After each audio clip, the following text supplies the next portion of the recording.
우리에게 주시는 말씀은 마가복음 16장 1절로 6절의 말씀입니다.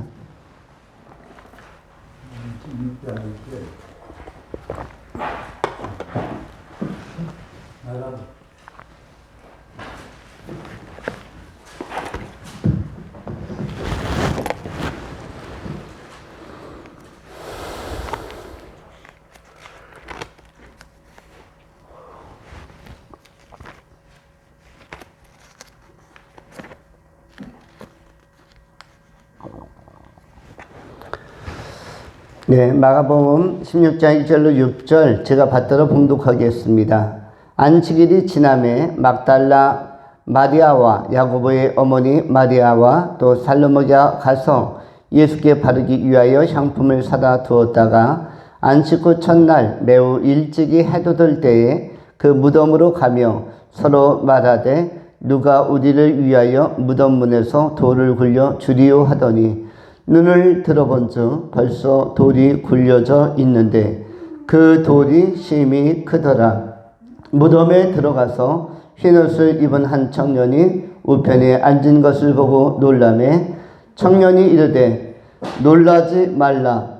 너희가 십자가에 못 박히신 나사렛 예수를 찾는구나. 그가 살아나셨고 여기 계시지 아니하리라. 보라, 그를 두었던 곳이니라. 아멘. 오늘 이 시간에는 나사렛 예수라는 제목으로 하나님의 말씀을 전하겠습니다. 본문을 두 가지로 나누어서 정돈합니다. 첫 번째, 나사렛. 두 번째, 예수. 첫 번째 나눌 말씀은 나사렛이라는 제목입니다. 성경에서 예수를 특별히 사복음서에서는 나사렛 예수라는 표현을 많이 씁니다. 사복음서 이후에 나오는 사도행전부터는 예수 그리스도, 그리스도 예수 이렇게 바울 서신이나 요한의 서신이나 예수 그리스도로 나오지만 그러나 마태, 마가, 누가, 요한 이 공간복음서와 복음서, 사복음서에서는 나사렛 예수가 더 많이 나옵니다.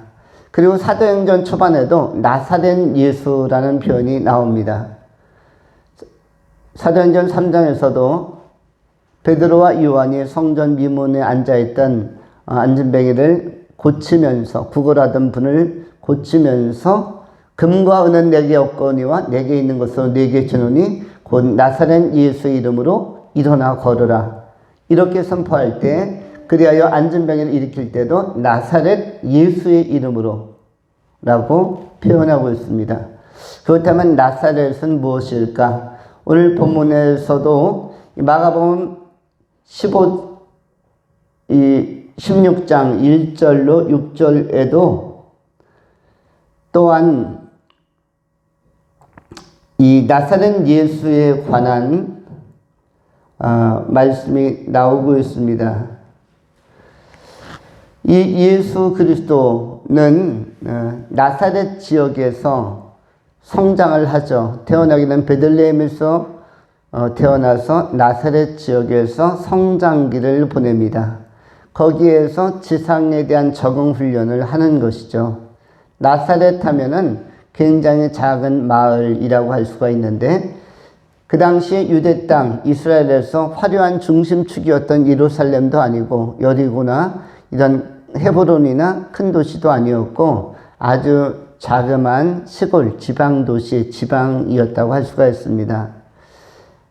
아마 한반도의 지형으로 볼 때는 백석 정도가 아닐까. 그런 도시도 아니고 시골도 아닌, 그런데 약간은 전원도 많고 조금은 외진 지역, 백석 같은 곳, 이런 곳이 아마 나사렛이었을 가능성이 높습니다. 거기에서 예수님께서는 하나님이 인간되어 역사에 적응하는, 자연에 적응하는 초기의 사역과 삶을 살아가고 있게 되는 것입니다. 하나님은 지극히 낮추어서 위대한 종을 쓰시는 것을 보게 되어집니다.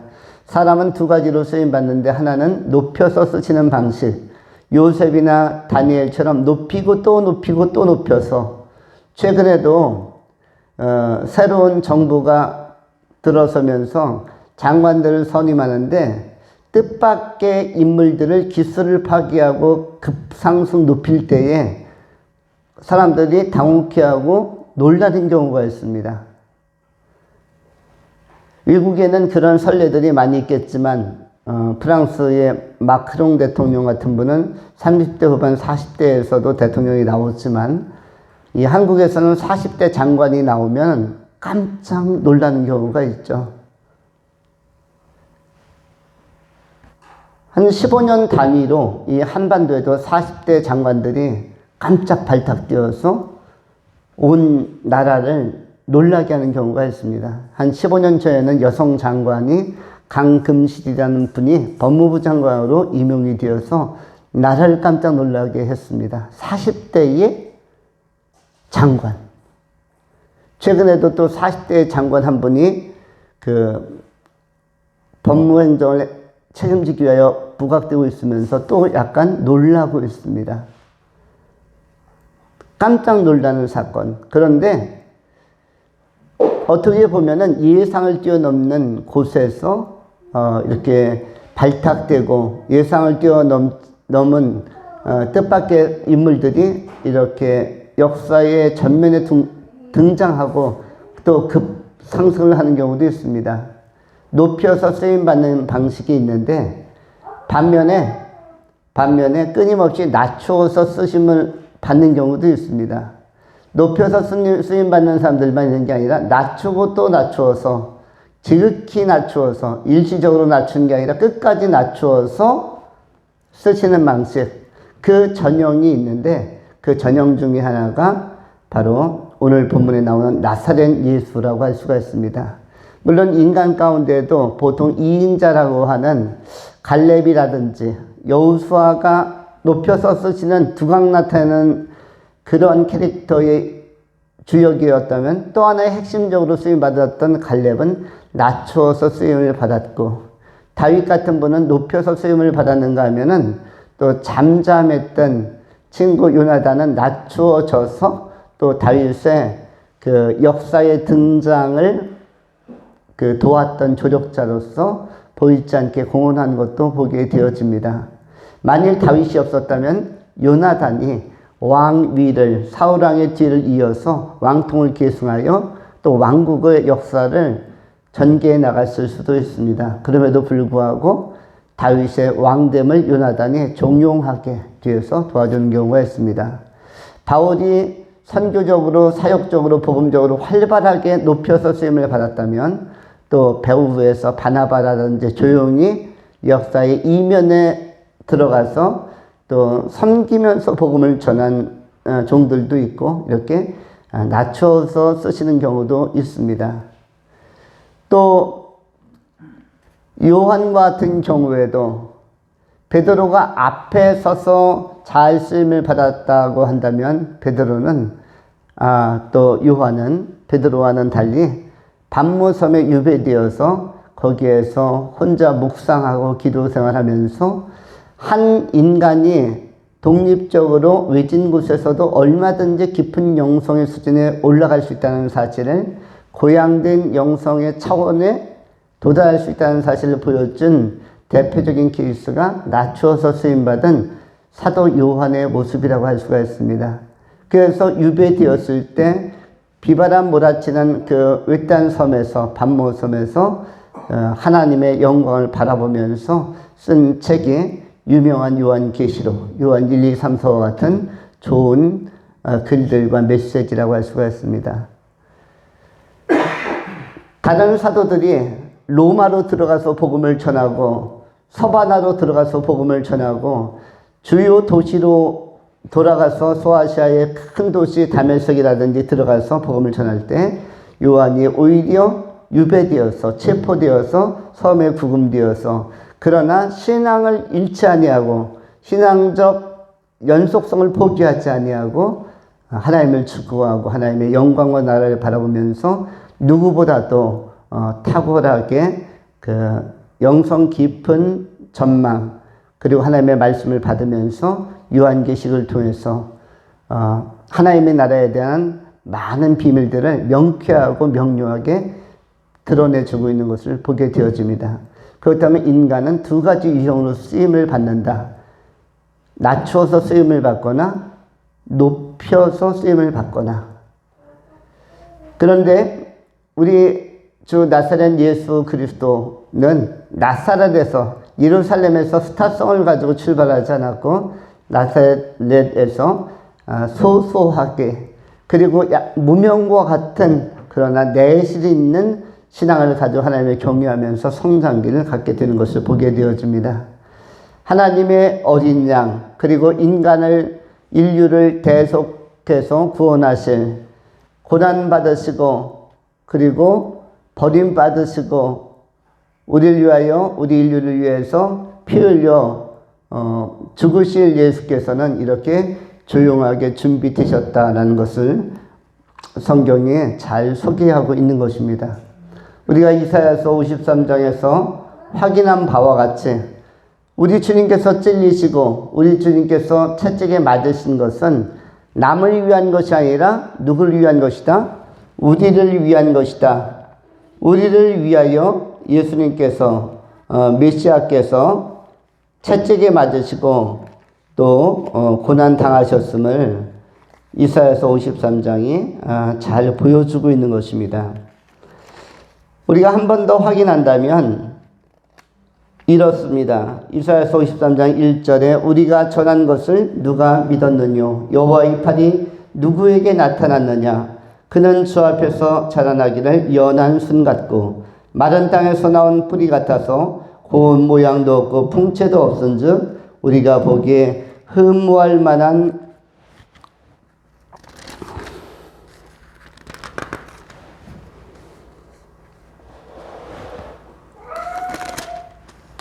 아름다운 것이 없도다. 그는 멸시를 받아서 사람들에게 버림받았으며 간구를 많이 겪었으며 질구를 아는 자라. 마치 사람들이 그에게서 얼굴을 가리는 것 같이 멸시를 당하였고 우리도 그를 귀히 여기지 아니하였도다. 그는 실로 우리의 질구를 치고 우리의 슬픔을 당하였거늘 우리는 생각하기를 그는 징벌을 받아 하나님께 맞으며 고난을 당한다 하였노라. 그가 찔림은 우리의 허물 때문이요 그가 상함은 우리의 죄악 때문이라. 그가 징계를 받음으로 우리는 평화를 누리고 그가 채찍에 맞음으로 우리는 나음을 받았도다. 우리는 다 양 같아서 그릇 행하여 각기 제 길로 갔거늘 여호와께서는 우리 모두의 죄악을 그에게 담당시키셨도다. 아멘. 이 본문에 나오는 것처럼 나사렛 예수, 하나님의 귀한 아들 메시아 나사렛 예수는 귀히 여김을 받지 아니하였고 질구를 지었으며 슬픔을 당하셨고 또 고난을 당하며 우리의 허물과 죄악 때문에 상함을 받으셨습니다. 이 나사렛 예수 그리스도, 나사렛 예수 우리 주님은 이렇게 가장 영광스럽고 영화로우신 분이지만 자신을 낮추어서 이 땅에 오셨습니다. 우리는 나사렛 예수를 통하여 섬김을 생각합니다. 우리 하나님의 영성은 섬기는 영성이고 그리고 돌보는 영성이고 나누는 영성이며 끊임없는 사랑의 영성임을 알 수가 있습니다. 이 모든 것들이 우리를 위한 것, 또 역사와 인류를 위한 것, 사람을 위한 것인 줄 알고 우리도 예수 그리스도를 본받아 섬김의 영성을 가지고 대속하신 그리스도의 사랑과 은혜를 전파하며 복음의 증인, 부활의 증인으로서 귀하게 쓰임받을 수 있기를 축원합니다. 두 번째로 오늘 본문의 말씀은 예수에 관한 것입니다. 예수님, 하나님께서 이 땅에 보내주신 구원자 메시아의 이름을 성경은 예수로 명명하였습니다. 마태복음 1장 23절에 성경이 이렇게 기록을 합니다.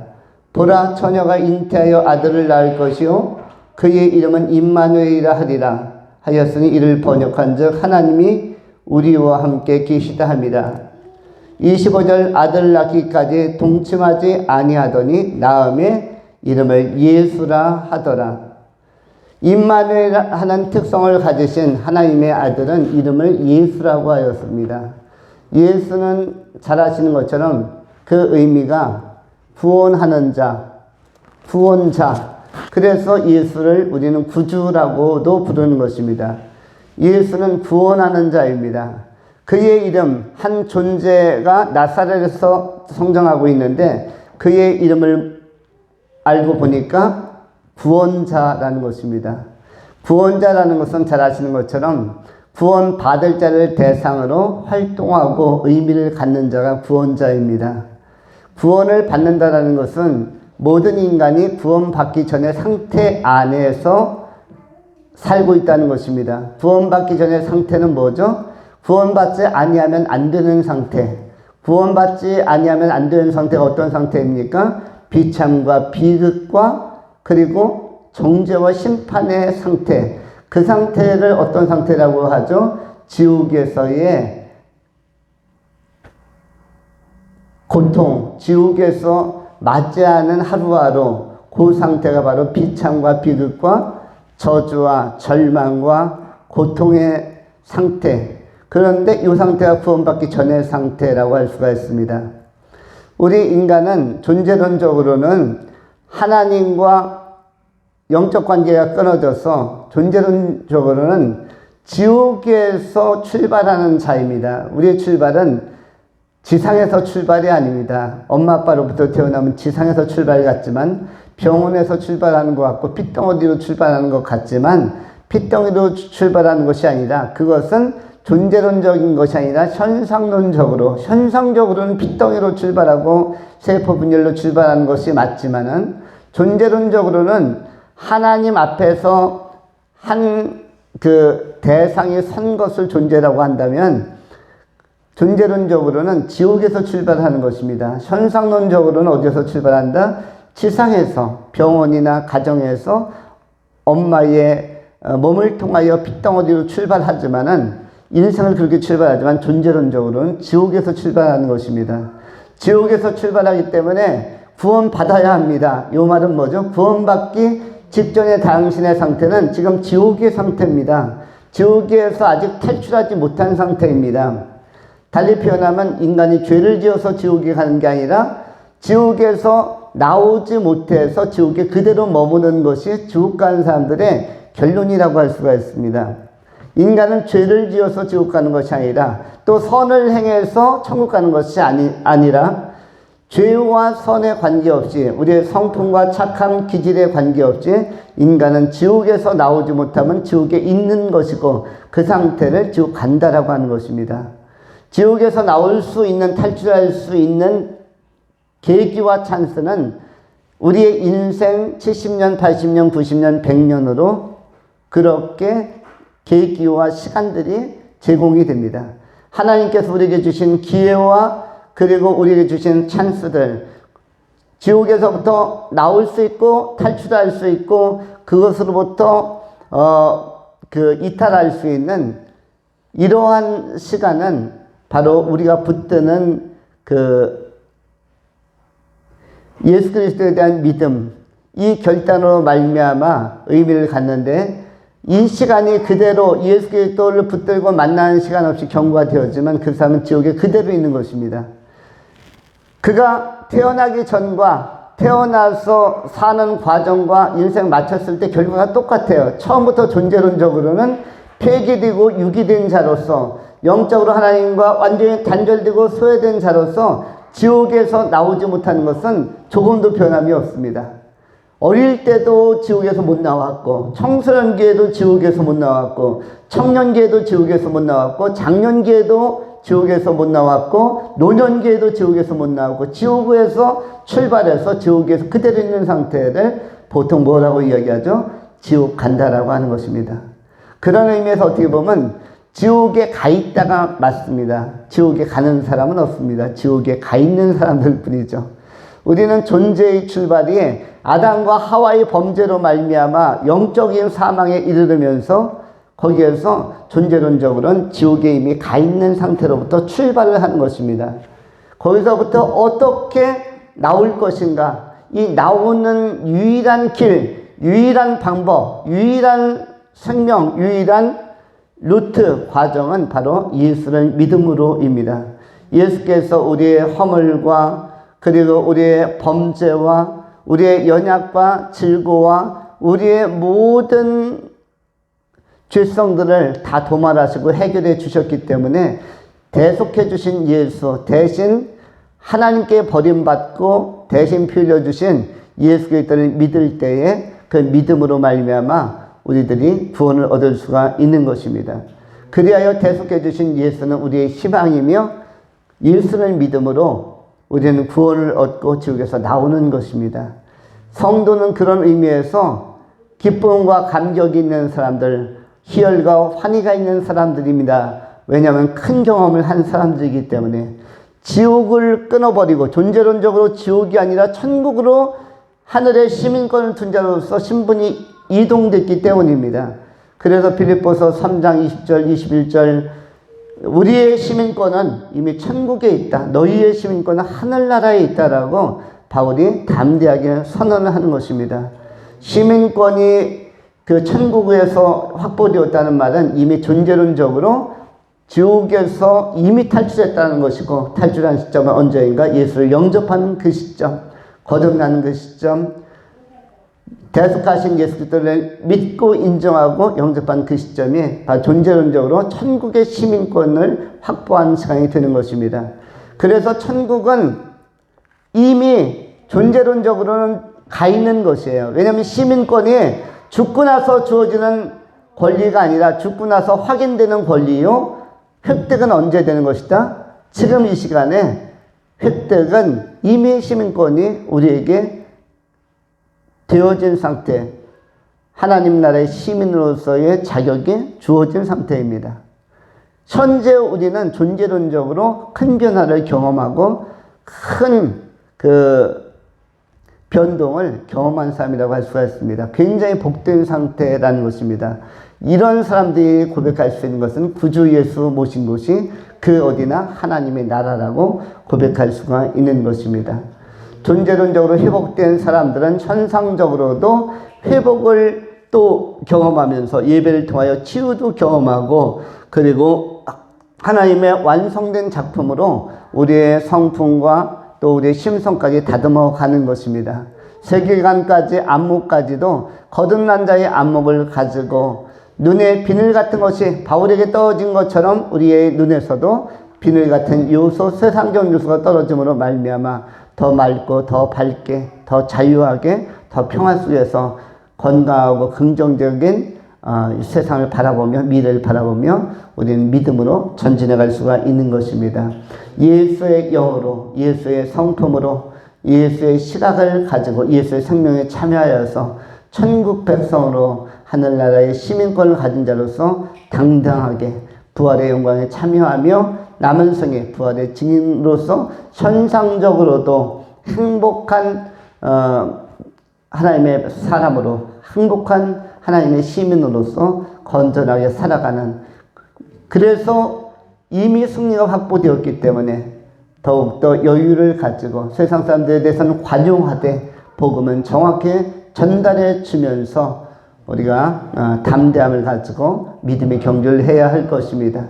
어떤 환자를 돌보는 의사 선생님이 메시지는 날카롭게 되죠. 복음은 날카롭게, 그러나 그 환자는 따뜻하고 정성스럽게 사랑 담긴 손길로, 눈빛으로 대해줘야 하는 것처럼 어떤 선생님이 학생들에게 지식은 날카롭게, 정확하게, 그리고 심도 깊게, 그러나 따뜻하고 부드럽게 학생들을 케어하고 지도해야 되는 것처럼 우리 또한 세상에 대하여도 그리스도의 마음을 가지고 복음은 정확하게 전달하고 또 따뜻한 섬김으로써 그리스도의 그 종으로서, 그리스도의 편지로서, 그리스도의 향기로서 남은 생에 귀하게 쓰임받는, 지상이 예수님 때문에 행복하고 더 의미 깊은 나날들이 되어질 수 있기를 축원합니다.